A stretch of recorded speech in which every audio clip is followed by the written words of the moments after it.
Hello everyone, welcome to digital GK classes. तो आज हम 8 जनवरी 2022 का पेपर सॉल्व करेंगे। इसके पहले मैं कई सारे शिफ्ट को डिस्कस कर चुका हूँ। उस वीडियो का जो लिंक होगा आपको डिस्क्रिप्शन बॉक्स में मिल जाएगा, और इसकी एक प्लेलिस्ट भी बनी हुई है। ठीक है, सीटेट के प्लेलिस्ट से नाम से बना हुआ है। ठीक है, सीटेट मैथ के नाम से आप वहाँ से जाकर के सारी वीडियो देख सकते हैं। ठीक है, अगर आपको वीडियो अच्छा लगता है तो वीडियो को लाइक कीजिए, चैनल को सब्सक्राइब करना ना भूलें। चलते चलते हैं, स्टार्ट करते हैं। ठीक है, देखिए क्वेश्चन क्या कह रहा है, इसका हिंदी वर्जन क्या कह रहा है कि निम्नलिखित में से कौन से आंकड़ों के आलेखीय निरूपण के लिए प्रयोग नहीं किया जाता है। ठीक है, मतलब आपने क्या हुआ ना कि बहुत सारे क्वेश्चन देखते होंगे एग्जाम्स में, जो ग्राफ बेस्ड होते हैं। ठीक है, किसी का ऐसे ग्राफ बना होता है, कोई ऐसे पाई के टाइप का बना होता है, कुछ ऐसे आपको ग्राफ मिले होते हैं। ठीक है, ऐसे क्वेश्चंस आप एग्जाम्स में देखते हैं, बुक्स में देख रहे होते हैं। ठीक है, तो इसी से बेस्ड क्वेश्चन है, कह रहा है कि निम्नलिखित में से कौन आंकड़ों के आलेखीय निरूपण के लिए प्रयोग नहीं किया जाता है। तो देखिए, चित्र आलेख को यूज किया जाए। चित्र आलेख मतलब कुछ भी हो सकता है। जैसे मैं बता रहा हूँ कि सिंपल एक लाइन है, ऐसे इस तरीके की लाइन आपको दिख रही है, इसको चित्र आलेखन बोल सकते हैं आप। ठीक है, इसके बहुत सारे फॉर्मेट होते हैं, इसमें से एक फॉर्मेट है एक लाइन टाइप का, तो ये यूज किया जाता है। पाई चार्ट क्या होता है, ये गोल तरीके का दे रखा होता है, यहाँ से ऐसे इसको कुछ करके डिवाइड किया होता है, इसको पाई चार्ट बोलते हैं, तो ये भी यूज किया जाता है। तीसरा दे रखा है औसत। औसत है ये क्या होता है कि आलेखी निरूपण के लिए इसका प्रयोग नहीं किया जाता। औसत तो आप जानते होंगे, सिंपल क्या होता है कि मैं बोलूँ 1 2 3 4, इसका एवरेज बताइए, इसका औसत क्या है, तो सब आप जोड़ दोगे और जितने नंबर होते हैं सबको उसने के काउंट से डिवाइड कर देते हो, तो आपका एवरेज आ जाता है।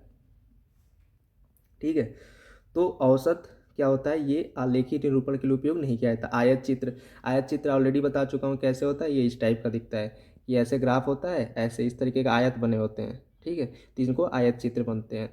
तो आयत चित्र भी आलेखी निरूपण के लिए उपयोग किया जाता है। तो इसमें कौन सा होगा, औसत। औसत याद रखिए, तो जनरली बस ये याद रख लीजिए, आपको याद करने वाला है कि आलेखी निरूपण के लिए 3 चीज़ें होता है, एक चित्र आलेख, एक पाई चार्ट और एक आयत चित्र। इसका इंग्लिश देख लीजिए, एक होता है पिक्टोग्राफ, एक पाई चार्ट और एक हिस्टोग्राम। ठीक है, एवरेज यूज नहीं होता है। ठीक है, तो चलते हैं नेक्स्ट क्वेश्चन की तरफ। देखिए नेक्स्ट क्वेश्चन क्या कह रहा है, नेक्स्ट क्वेश्चन ये कह रहा है कि श्यामा के पास एक आयताकार कागज़ था, जिसकी लंबाई जो थी वो 16 सेंटीमीटर थी और चौड़ाई 8 सेंटीमीटर थी। फिर उसने क्या किया ना, कागज़ को मोड़कर एक वर्ग में बदल दिया, तो रैखिक सममिति की संख्या मोड़ने के बाद क्या बदलाव होगा। अब मैं आपको एक चीज़ बता देता हूँ कि रैखिक सममिति होता क्या है। इसको बोलते हैं लीनियर सिमेट्री। इसका इंग्लिश अगर आप देखोगे तो इसको बोलेंगे लाइन्स ऑफ सिमेट्री।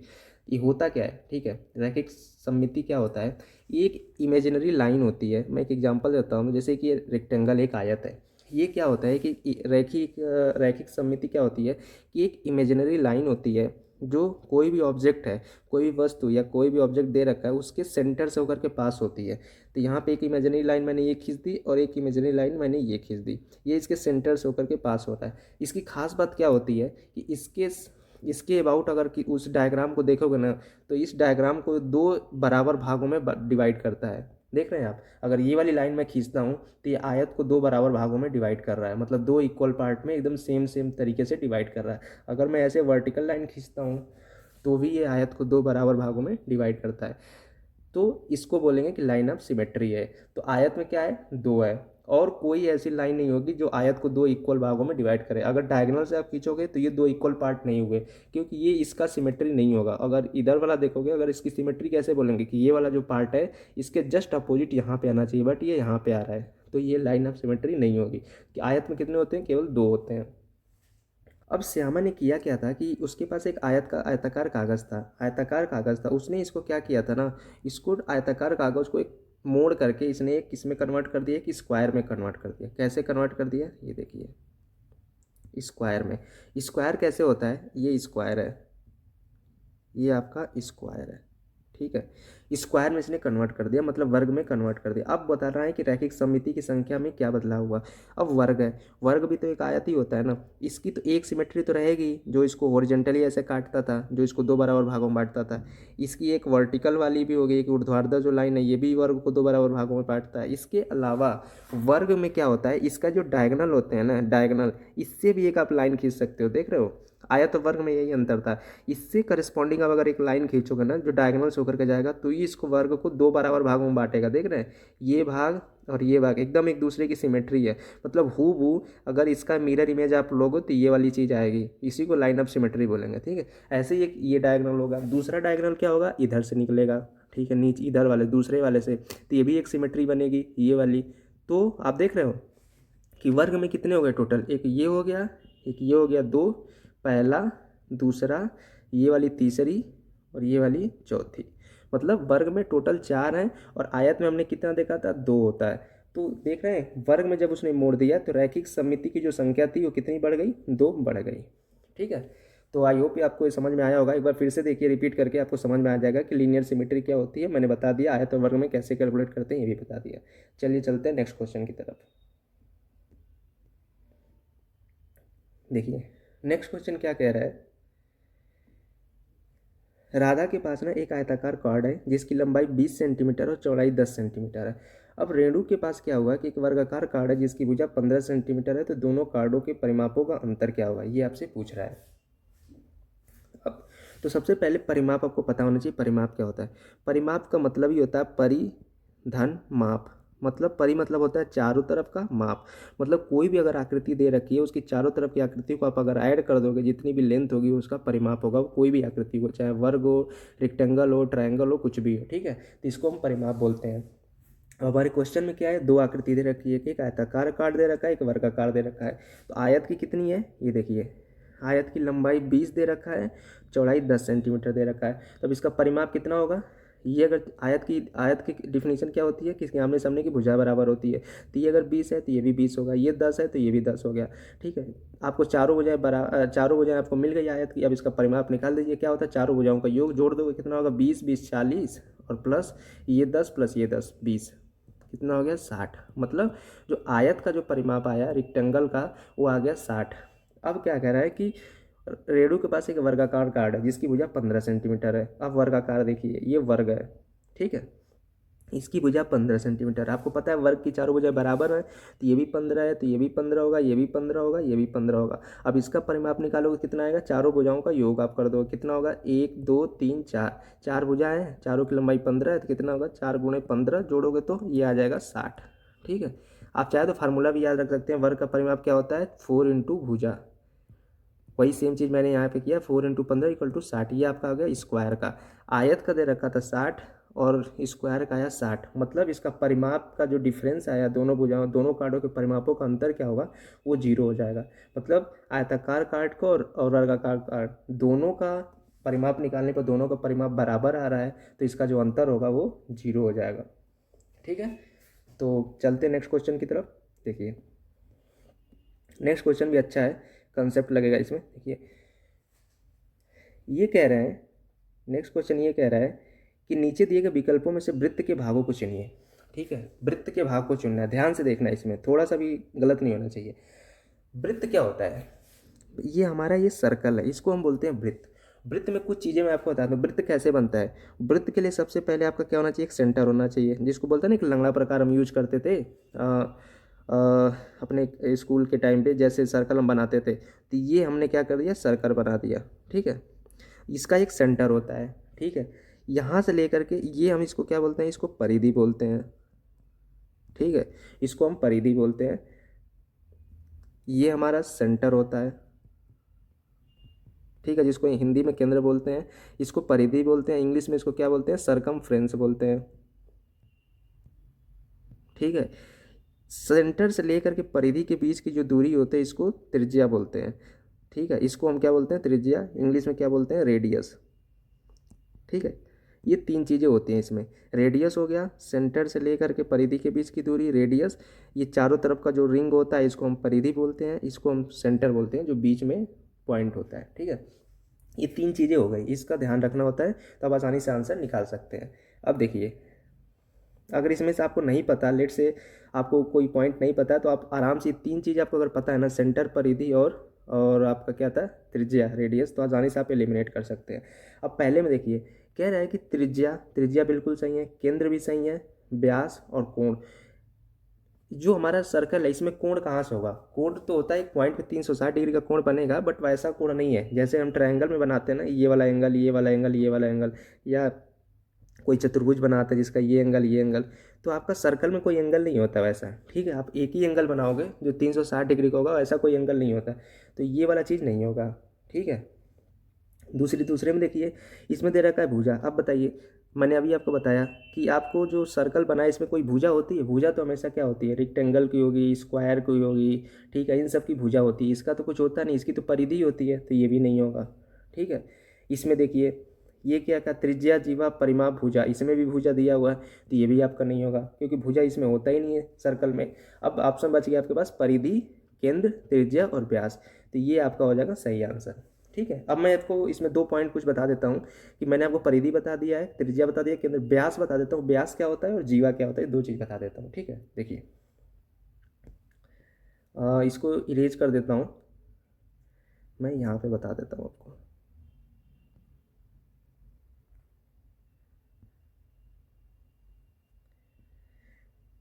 ये हमारा सर्कल, ये हमारा सेंटर, ठीक है, इसके इसके बीच की दूरी त्रिज्या, रेडियस, ये हमारा परिधि, परिधि।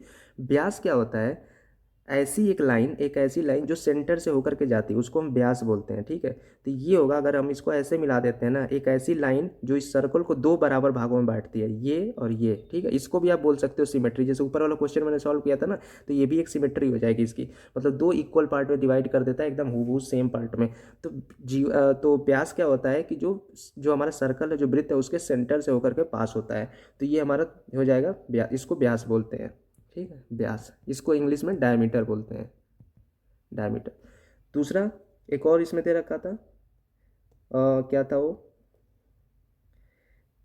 जीवा दे रखा था कहीं शायद, हाँ ये जीवा। देखिए जीवा क्या होता है, एक ऐसी लाइन, एक ऐसी लाइन, ठीक है, जो कोई 2 पॉइंट आप ले लीजिए सर्कल पे, लेट से हमने यहाँ पे ए ले लिया, यहाँ पे बी ले लिया, इन दोनों को मिला दिया, तो ये एक जीवा हो जाएगी। ठीक है, मतलब कोई भी 2 पॉइंट ले लीजिए सर्कल पे, आप उन दोनों पॉइंट को मिला देंगे तो जो लाइन बनेगी ना उसको हम बोलते हैं जीवा।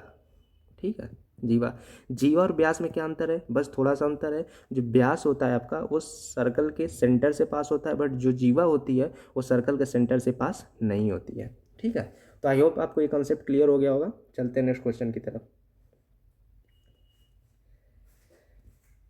देखिए नेक्स्ट क्वेश्चन क्या कह रहा है कि यदि मीता 1 घंटे में 16 किलोमीटर की दूरी चलती है तो वो 210 मिनट में कितने दूरी तय करेगी। सारे आंसर किलोमीटर में दे रखे हैं, मतलब किलोमीटर में ही निकालना है। अब हमको 1 घंटा में दिया है, 16 किलोमीटर ये मिनट में दे रखा है, तो इसको कैलकुलेट करने के लिए सबसे पहले क्या करिए, 210 मिनट को क्या करिए आप घंटे में कन्वर्ट कर दीजिए। कैसे कैसे कन्वर्ट करेंगे, इसको 60 से डिवाइड कर दीजिए, क्योंकि 1 घंटे में 60 मिनट होता है, तो इसको अगर घंटे में कन्वर्ट करना होगा तो 60 से डिवाइड कर देंगे। ठीक है, तो ये कितना होगा, 210 को 60 से डिवाइड करेंगे तो कैसे लिख सकते हैं इसको, देखिए इसको मैं ऐसे लिख सकते हैं, 3 × 60 + 30, ये आपका 180 हो जाएगा, ये आपका 180 हो जाएगा, और ये 30 मिनट हो जाएगा, मतलब 3 × 60 + 30 हो गया। 210 को हमने सिंपल लिखा, हम डिवाइड करते थे ना, डिवाइड करोगे तो आप पॉइंट में आएगा, तो डिवाइड मत करो ना, डिवाइड नहीं करते हैं आपको। देखिए कैसे लिखते हैं इसको, 210 मिनट को मैं क्या लिख रहा हूँ, इसको लिख दे रहा हूँ 3 × 60, ये 180 + 30 मिनट। तो मैंने 210 को क्या लिखा, 3 × 60 + 30। ठीक है, ये अभी भी मिनट में ही है। ठीक है, बस इसलिए हमको इसको 3 × 60 इसलिए लिखना पड़ा, तो हमको पता है ना कि 1 घंटे में जो होता है वो 60 मिनट होता है। ठीक है, तो यहाँ से पूरा का पूरा 60 आ गया, तो मतलब ये 180 क्या है, 180 इसका मतलब क्या हुआ कि ये 3 घंटा ही तो है, 3 घंटा, तो ये हमारा हो जाएगा 3 घंटा प्लस ये आपका 30 मिनट, 30 मिनट यहाँ पे जो बच गया है। ठीक है, मतलब 3 घंटा 30 मिनट हो गया। अब 30 मिनट को भी कैसे लिख सकते हैं, 1/2 घंटा लिख सकते हैं। कैसे, देखिए 1 घंटा में 60 मिनट, 60 मिनट। ठीक है, तो अगर आपसे पूछे 30 मिनट में कितना हुआ, 30 मिनट में कितना हुआ, तो क्या हो जाएगा, 30/60, ये हो जाएगा 1/2 घंटा। ठीक है, 1/2 घंटा, तो वैसे ही लिख दिया मैंने इसको, 30 मिनट को 1/2 घंटा, मतलब हमारे पास टोटल जो टाइम निकल के आया कितना आया, 3 घंटा, ये पूरा पूरा प्लस 1/2 घंटा। ठीक है, अब निकाल लीजिए, हमको पता है कि 1 घंटे में 16 किलोमीटर चलता है, तो 210 मिनट में कितना दूरी तय करें, 210 मिनट का मतलब क्या हुआ, 3 घंटा और आधा घंटा, 3 घंटे में कितना चलेगा, 1 घंटे में चल रहा था, 1 घंटे में 16 चल रहा था, तो 3 घंटे में कितना होगा, 3 × 16 प्लस आधे घंटे में कितना चलेगा, 1 घंटे में 16 था, तो आधे घंटे में 8 किलोमीटर चलेगा, 16/2, तो ये हो जाएगा 16×3 = 48 + 8, ये हो जाएगा 56, मतलब 56 किलोमीटर टोटल दूरी वो तय करेगा, तो ये हो जाएगा आपका करेक्ट आंसर। ठीक है, आई होप क्लियर हो गया होगा। चलते हैं नेक्स्ट क्वेश्चन की तरफ। देखिए नेक्स्ट क्वेश्चन भी काफ़ी अच्छा है। देखिए नेक्स्ट क्वेश्चन क्या कह रहा है कि अमृता एक वर्गाकार कागज पर ऊर्ध्वाधर रेखाएं बनाकर उन्हें 10 समान आकार की आयताकार पट्टियों में बांटती है। उनमें से 3 पट्टियों में लाल रंग भर देती है। ठीक है, अब उसी कागज की शीट में 10 क्षैतिज रेखाएं बनाती है और उस कागज को 100 बराबर भागों में बांट देती है। तो उनके में से कौन सा भाग जो रंगा हुआ नहीं है। ठीक है, अब ये देखिए इस वाले पार्ट को आपको इग्नोर कर देना। इस वाले ये बस ऐसे घुमाने के लिए दे रखा है कि उस कागज़ की शीट में 10 क्षैतिज रेखाएं बनाती है तो उस कागज़ को 100 बराबर भागों में बांट देती है। इसको पढ़ना नहीं, इसका काम नहीं है। बस काम हमारा ऊपर वाले का है कि एक वर्गाकार कागज़ पर, जैसे ये हमारा वर्गाकार कागज़ है मान लीजिए, इसने क्या करी कि 10 ऊर्ध्वाधर रेखाएं बना दी उसने और 10 समान आकार की आयताकार पट्टियों में बांट दिया। ऐसे लाइन खींच दिया उसने, 1 2 3 4 5 6 7 8 9 10, ऐसे ऐसे कागज़ था। मैंने इसको 10 भागों में बांट दिया। उसको क्या कर दिया, उसमें से 3 पट्टियों में लाल रंग भर देती है। 3 पट्टी कोई भी हो सकता है, मान लेते हैं इसमें भर दिया, इसमें भर दिया, इसमें भर दिया और इसमें भर दिया। टोटल पट्टियाँ कितनी थी, 10 थी। 3 में उसने कलर भर दिया, बच कितनी गई, 7, जिसमें कलर नहीं भरा। तो वही तो आपसे पूछ रहा है कि पहले उसने क्या किया कि 3 पार्ट में उसने कलर भर दिया था, मतलब टोटल 10 पार्ट थे, उसमें 3 पार्ट में उसने कलर भर दिया, 7 पार्ट में उसने कलर नहीं भरा। तो कितना बच गया, 7 पार्ट में उसने कलर नहीं भरा और टोटल कितने पार्ट थे, 10 पार्ट थे। तो मतलब 7/10 पार्ट ऐसा होगा जिसमें उसने कलर नहीं भरा। ठीक है, देखिए मैं फिर से रिपीट कर देता हूँ। इसलिए मैंने बोला था कि नीचे वाले पार्ट का कोई मतलब नहीं है, बस ऊपर से ही हमारा आंसर निकल जाएगा। उसने क्या किया था, टोटल हमारा साइज में था, उसको उसने 10 पार्ट में डिवाइड किया। पहले टोटल 10 था, ठीक है। उसके बाद उसने क्या किया, उसमें से 3 पार्ट में कलर भर दिया। तो मतलब 3/10 भाग था उसमें उसने क्या कर दिया, कलर भर दिया है। अब कितना में कलर नहीं भरा, वही सेम चीज़, 10 में से 3 पार्ट में भरा था, 7 पार्ट खाली रह गया था, तो 60/10 पार्ट होगा उसमें उसने कलर नहीं भरा। तो यह हो जाएगा आपका करेक्ट आंसर। ये क्वेश्चन नंबर 37 क्या कहता है, देखते हैं इसको। देखिए ये कह रहा है कि इसका हिंदी वर्जन देख लेते हैं। ये क्या कह रहा है कि बिंसी जो है प्रतिदिन लगभग 3 घंटे अखबार पढ़ती है। ठीक है, आज उसने 2 घंटे 55 मिनट ही अखबार पढ़ा, तो उसने कितने सेकंड में अखबार पढ़ा। ये बेसिक सा क्वेश्चन है, बस ये आपसे चेक करना चाहता है कि आपको घंटे मिनट और सेकंड का नॉलेज है या नहीं है। इसको देखें कैसे सॉल्व करते हैं। यहाँ पे 2 घंटा 55 मिनट दिया है, तो सबसे पहले तुमको पता है कि 1 घंटे में कितना मिनट होता है, 60 मिनट होता है। ठीक है, और 1 मिनट में कितने सेकेंड होते हैं, 60 सेकेंड होते हैं। ठीक है, तो हम क्या करते हैं, 2 घंटे को कैसे लिखेंगे, 2 घंटे को अगर मिनट में लिखेंगे तो कितना हो जाएगा, 2 × 60 मिनट। ठीक है, क्योंकि 1 घंटे में 60 मिनट हो गया। अब इसको क्या लिखेंगे, 2 × 60 इंटू 1 मिनट है, 1 मिनट को 60 सेकेंड होता है, तो उसको 60 से मल्टीप्लाई कर देंगे।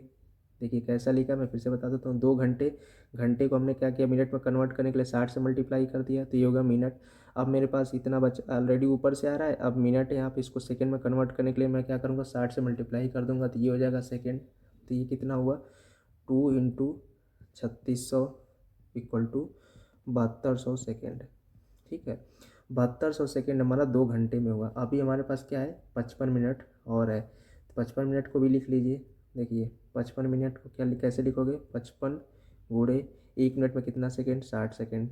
तो ये हो जाएगा कितना, 0 6 × 25 30, 6 × 25 30 30 33, तो ये 3300 सेकेंड ये हो गया। ठीक है, तो 2 घंटे में मेरे को मिला था, 2 घंटे में 7200 सेकेंड और 55 मिनट में 3300 सेकेंड। अब दोनों को ऐड कर दीजिए, दोनों को ऐड करेंगे तो कितना होगा, ये 0 3 2 5 और 7 3 10, मतलब 10,500 सेकेंड।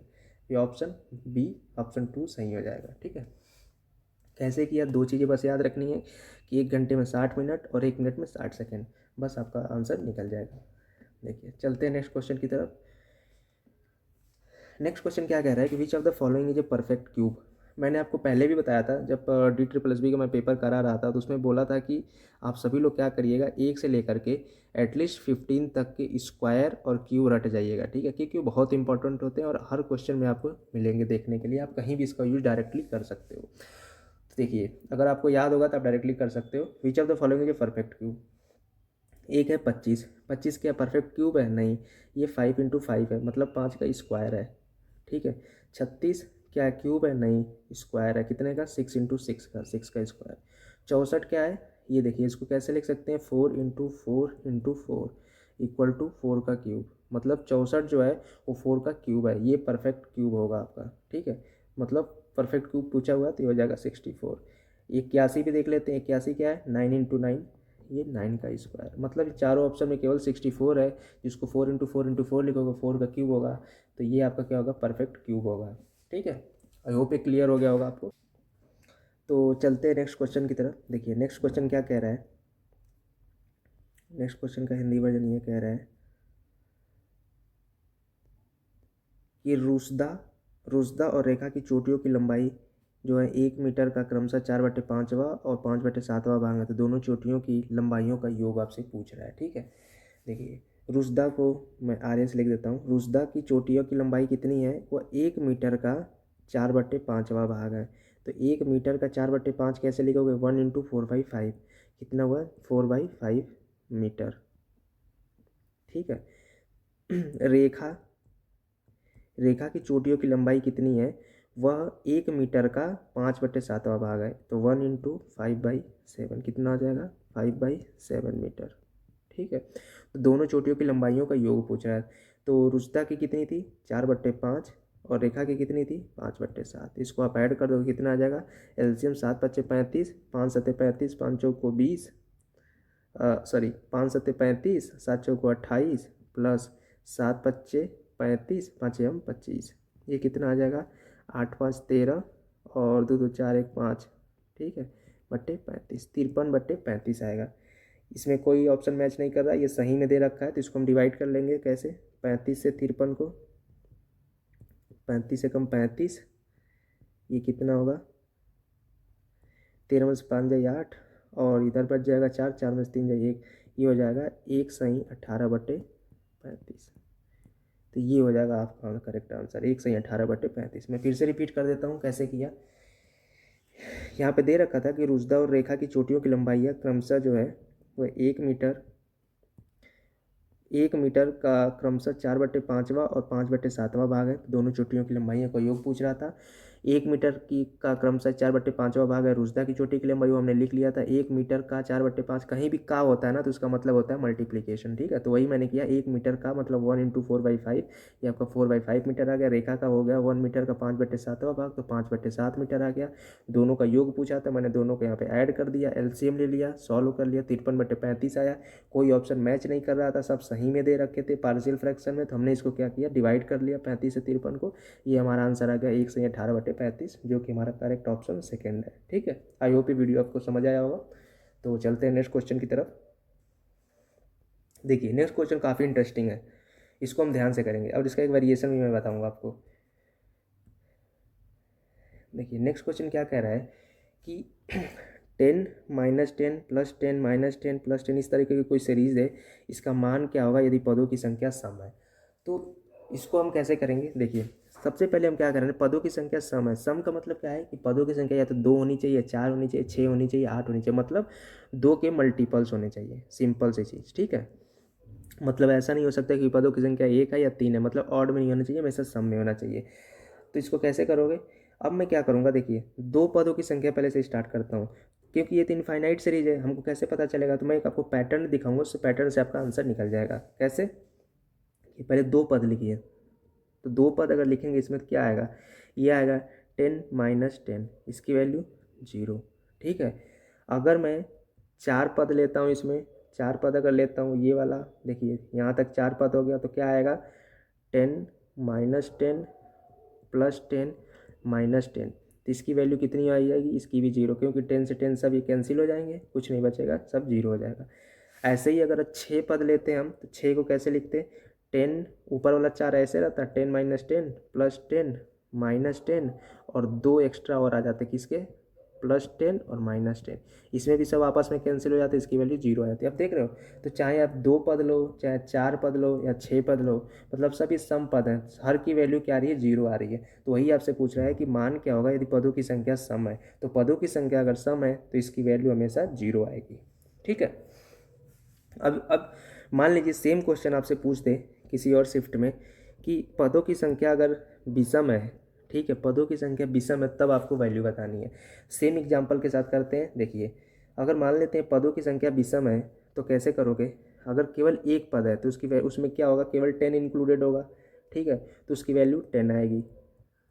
ओके, क्योंकि एक से स्टार्ट होगा ना, क्योंकि एक पद लोगे, क्योंकि विषम होना चाहिए, एक विषम है तो एक से हमने स्टार्ट किया, उसके बाद क्या होगा, तीन तीन पद लेना है हमें, क्योंकि तीसरी जो तीन है विषम संख्या, तीन जब आप लोगे तो क्या होगा, क्या क्या इंक्लूडेड होंगे, ये इंक्लूड होंगे 10 माइनस 10 प्लस 10, 10 माइनस 10 प्लस 10, इसमें क्या होगा, ये 10 से 10 कैंसिल हो जाएगा, बच जाएगा 10। देखिए यहाँ भी एक पैटर्न बन रहा है कि अगर पदों की संख्या विषम है तो हमेशा आंसर आपका 10 आ रहा है। ठीक है, तो अगर इसी क्वेश्चन में आपसे पूछ दे कि इसका इस सीरीज का मान क्या होगा यदि पदों की संख्या विषम है, तो उस केस में आपका आंसर जो हो जाएगा वो 10 हो जाएगा। ठीक है, आई होप आपको दोनों वेरिएशन समझ में आया होगा, काफ़ी ईजी है। अगर समझ नहीं आया तो फिर से एक बार वीडियो को देखिएगा, बैक करके आपको समझ में आ जाएगा। ठीक है, चलते हैं नेक्स्ट क्वेश्चन की तरफ। देखिए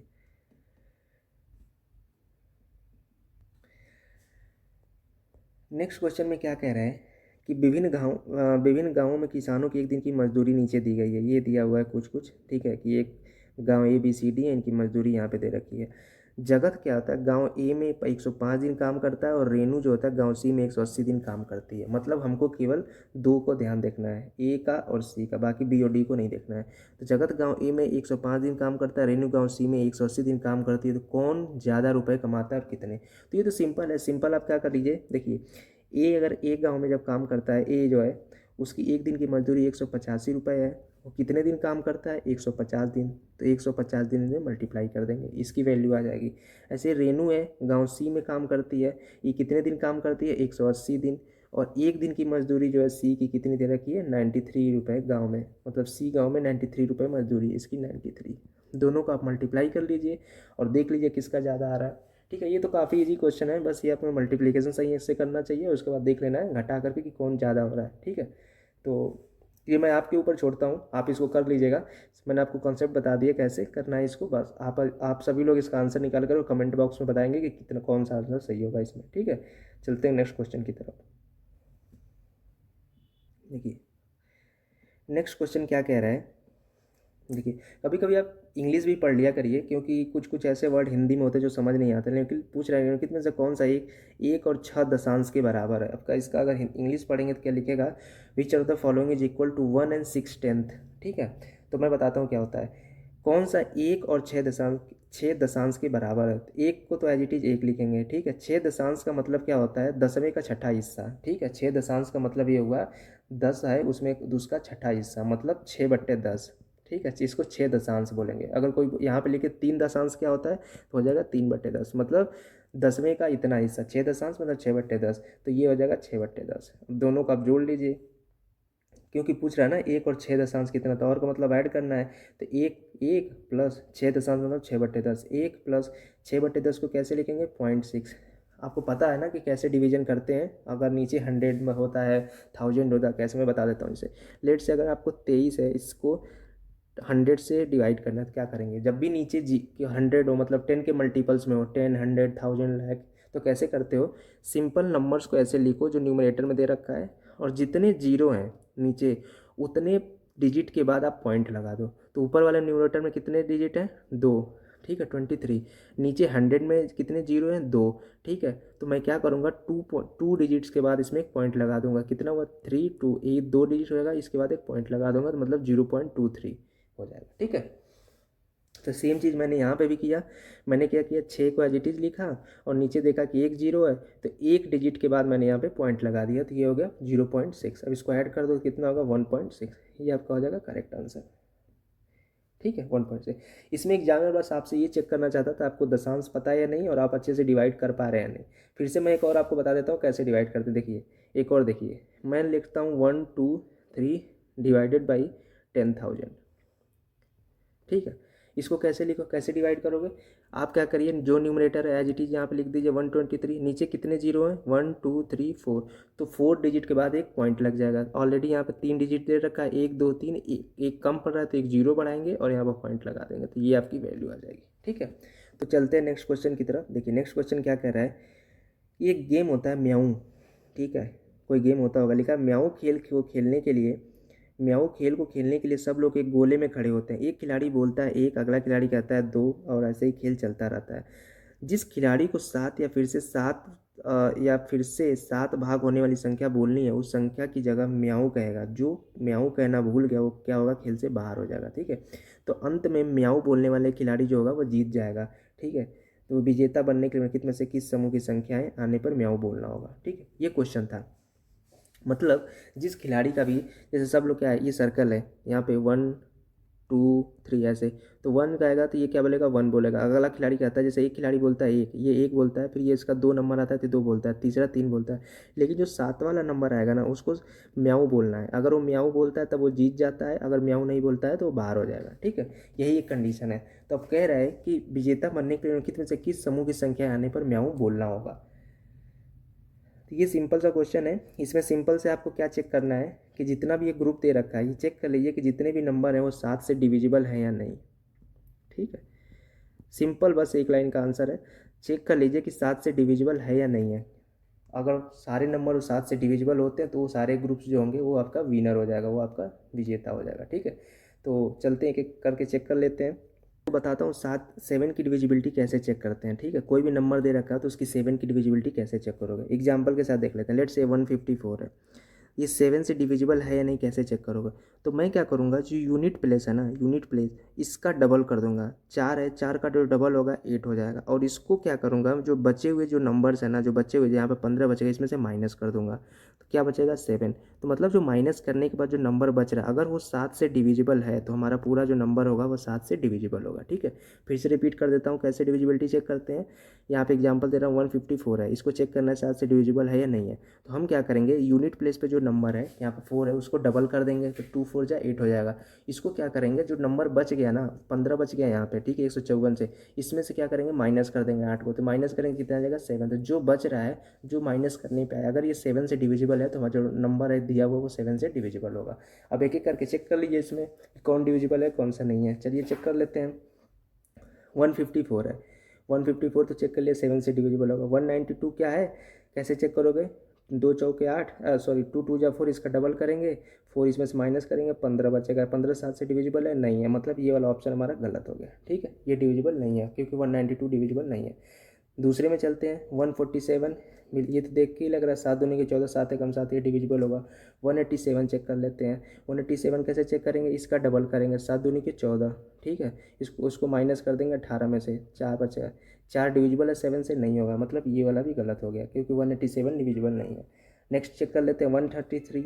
133 का क्या होगा, 3 का डबल कितना होगा, 6 होगा। 13 में से माइनस कर देंगे, कितना अच्छा है, 7। 7 जो 7 से डिविजिबल है, बिल्कुल है, मतलब 133 है। 154 चेक कर लीजिए, 154 क्या है, अभी चेक किया था, ऊपर डिविजिबल है।